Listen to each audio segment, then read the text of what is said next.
Assalamualaikum warahmatullahi wabarakatuh. Sebelumnya perkenalkan, nama saya Bitsari Zulfahuwaida dari kelas Ekonomi Syariah. Pada kesempatan kali ini, saya akan menjelaskan tentang leasing. Sebelum lanjut ke pembahasan, pada kesempatan kali ini saya akan menjelaskan tentang pengertian, macam-macam leasing, langkah-langkah lease keuangan, evaluasi oleh lease, tahapan analisis leasing versus pinjaman, analisis net present value, dan evaluasi oleh lessor. Yang pertama, pengertian. Leasing adalah suatu kontrak antara pemilik aktiva yang disebut dengan lessor dan pihak lain yang memanfaatkan aktiva tersebut yang disebut dengan lease untuk jangka waktu tertentu. Dengan demikian, ada dua pihak yang terlibat dalam leasing, yaitu lessee dan lessor. Lessee adalah perusahaan yang membutuhkan aktiva tetap atau disebut pula penyewa, sedangkan lessor adalah lembaga yang memiliki aktiva tetap dan menyewakannya kepada lessee. Lessor ini dapat juga berupa suatu lembaga pembiayaan. Kemudian yang kedua adalah macam-macam leasing. Macam-macam leasing yang pertama ada operating lease atau sewa operasi. Secara umum menyediakan dua fasilitas yaitu pembiayaan dan pemeliharaan. Pihak lessor selain menyediakan fasilitas pembiayaan, diharuskan juga memelihara dan merawat aktiva tetap yang disewakan. Biaya pemeliharaan aktiva sering sudah dimasukkan dalam pembiayaan lease. Karakteristik penting dari sewa operasi adalah bahwa aktiva yang di-lease tidak diamortisasi secara penuh. Dengan kata lain, pembayaran lease tidak cukup untuk menutup seluruh nilai aktiva. Tetapi kontrak lease dibuat selama suatu periode yang lebih pendek daripada umur ekonomis aktiva, dan lessor berharap seluruh nilai aktiva akan tertutup apakah dari pembayaran perpanjangan lease berikutnya, menyewakan kembali aktiva ke lease lain atau dari penjualan aktiva. Ciri lain sewa operasi adalah bahwa kontrak menyangkut ketentuan pembatalan yang memberi hak lease dan mengembalikan aktiva sebelum perjanjian lease berakhir.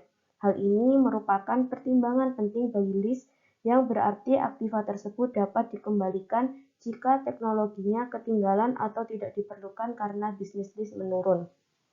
Yang kedua ada financial of capital lease atau lease keuangan atau modal.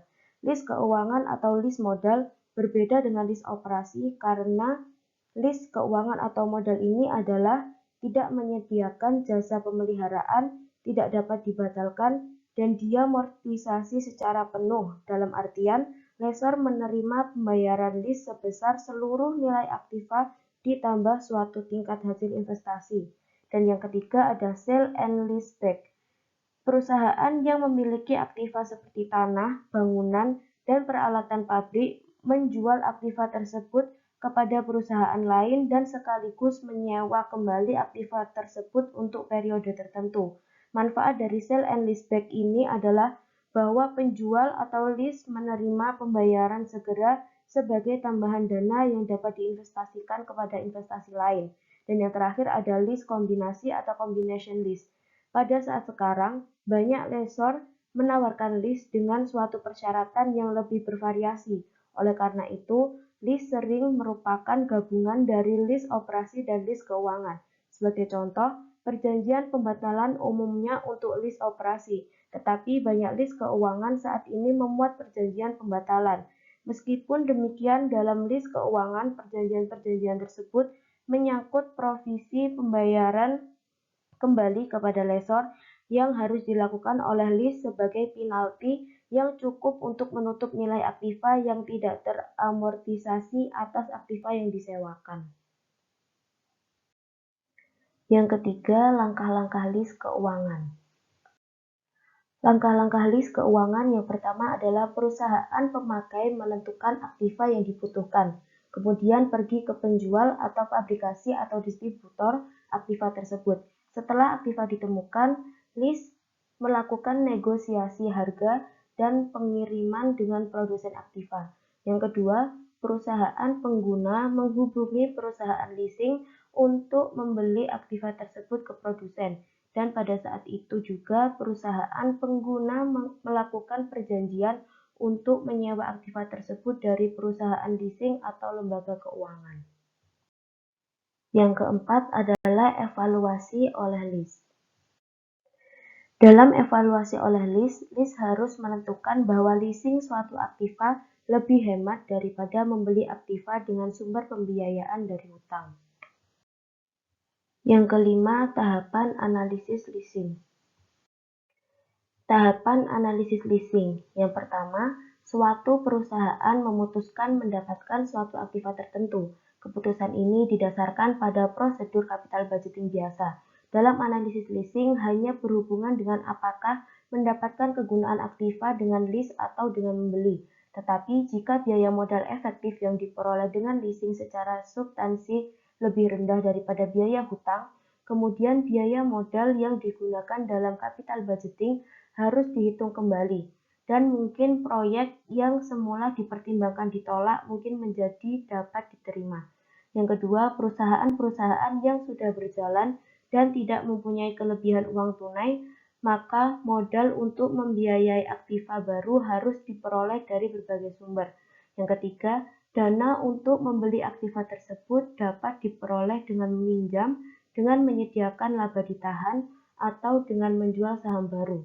Alternatif lain adalah bahwa aktiva tersebut dapat di-lease sebab dari kapitalisasi premi leasing normalnya mempunyai dampak struktur modal sama seperti hutang.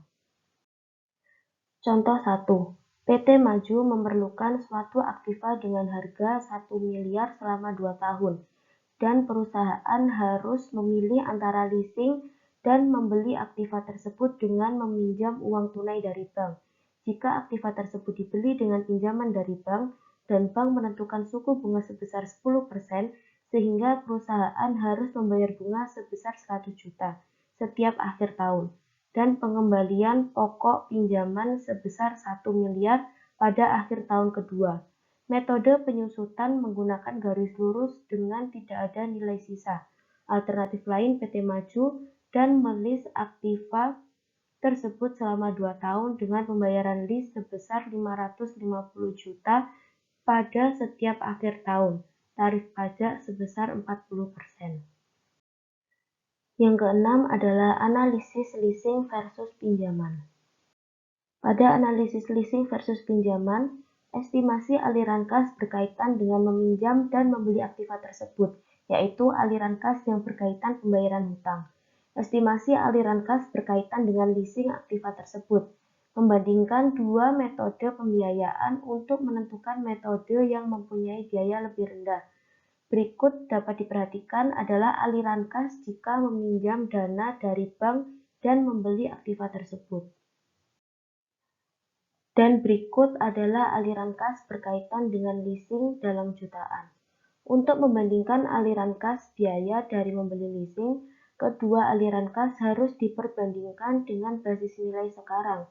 Tingkat diskonto yang digunakan dalam biaya hutang setelah pajak untuk PT ABC adalah 10% dikali 1 dikurangi 0,4 hasilnya 6%. Sehingga diperoleh nilai sekarang atas biaya membeli adalah 60,50. Karena leasing mempunyai nilai sekarang dari biaya lebih rendah, perusahaan seharusnya melakukan leasing terhadap aktiva tersebut.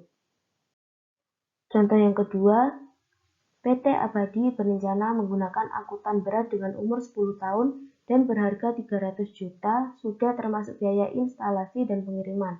Namun PT Abadi akan menggunakan angkutan tersebut hanya selama 5 tahun. PT Abadi dapat meminjam kebutuhan dana sebesar 300 juta dengan biaya sebelum pajak 10%. Nilai sisa angkutan tersebut diestimasikan sebesar 1,5 juta setelah dipakai selama 10 tahun. Tetapi nilai sisa setelah dipakai selama 5 tahun adalah 30 juta. Dengan demikian, jika perusahaan membeli aktiva tersebut berharap akan menerima 30 juta sebelum pajak ketika aktiva tersebut dijual dalam 5 tahun. PT Abadi dapat melakukan leasing aktiva tersebut selama 5 tahun dengan lease 82,5 juta yang dapat dibayar pada setiap awal tahun. Pihak lessor akan memiliki aktiva tersebut setelah jatuh tempo leasing. Kontrak lease menetapkan bahwa lessor harus merawat aktiva tersebut tanpa tambahan biaya. Akan tetapi, jika PT Abadi meminjam dana dan membeli, perusahaan harus mengeluarkan biaya pemeliharaan sebesar 15 juta setiap awal tahun. Tarif pajak adalah 40%. Yang ketujuh adalah analisis net present value. Pada analisis net present value, tabel 1 menunjukkan langkah analisis net present value dari leasing. Bagian 1 merupakan analisis jika PT Abadi meminjam uang dan kemudian membeli aktiva tersebut. Suku bunga diskonto yang digunakan adalah 6%, sedangkan bagian 2 merupakan analisis atas biaya lease. Langkah berikutnya adalah membandingkan biaya bersih pemilikan dengan biaya bersih leasing. Berikut adalah analisis NPV dalam jutaan rupiah. Yang terakhir adalah evaluasi oleh lessor. Lessor sebagai pihak yang menyediakan dana juga harus melakukan analisis terhadap proposal leasing. Analisis lessor tersebut menyangkut yang pertama, penetapan aliran kas keluar bersih, yang biasanya merupakan harga aktiva yang dileasingkan dikurangi pembayaran leasing di muka. Yang kedua, penentuan aliran kas masuk periodik, yang terdiri dari pembayaran leasing dikurangi pajak pendapatan dan setiap biaya pemeliharaan yang harus ditanggung lessor. Yang ketiga, perkiraan nilai sisa setelah pajak setelah properti saat leasing berakhir. Dan yang keempat adalah penentuan apakah tingkat hasil atas leasing melebihi biaya modal lessor tersebut, atau apakah NPV dari leasing lebih besar dari nol. Sebagai contoh adalah diasumsikan kenyataan sama seperti leasing PT Abadi dengan situasi berikut. Yang pertama, lessor potensial adalah salah satu individu yang mempunyai pendapatan dalam bentuk bunga dan terkena pajak 40%. Yang kedua, investor tersebut dapat membeli obligasi yang memberikan kupon 9% sampai dengan jatuh tempo, sehingga hasil setelah pajak adalah 9% dikali 1 kurangi 0,4 sama dengan 5,4%. Dan yang ketiga adalah nilai sisa sebelum pajak adalah 30 juta pada akhir leasing 5 tahun, sehingga lessor tersebut berharap dapat menerima 18 juta setelah pajak dari penjualan aktiva setelah leasing berakhir. NPV leasing dari pandangan investor dapat dilihat pada tabel 3. Di sini dapat dilihat bahwa leasing tersebut sebagai investasi mempunyai net present value atau NPV sebesar 10,27 juta. NPV ini mengindikasikan bahwa investor tersebut seharusnya rela memberikan leasing. Investor tersebut dapat juga menghitung IRR investasi leasing berdasarkan pada aliran kas bersih. IRR leasing adalah 7,1%. Jadi leasing tersebut memberikan hasil setelah pajak 7,1%. Hasil ini melebihi hasil setelah pajak 5,4% pada obligasi 9%. Sehingga menggunakan metode NPV atau IRR, leasing tersebut merupakan investasi yang memuaskan. Sekian yang dapat saya sampaikan. Apabila ada yang kurang mohon maaf. Wassalamualaikum warahmatullahi wabarakatuh.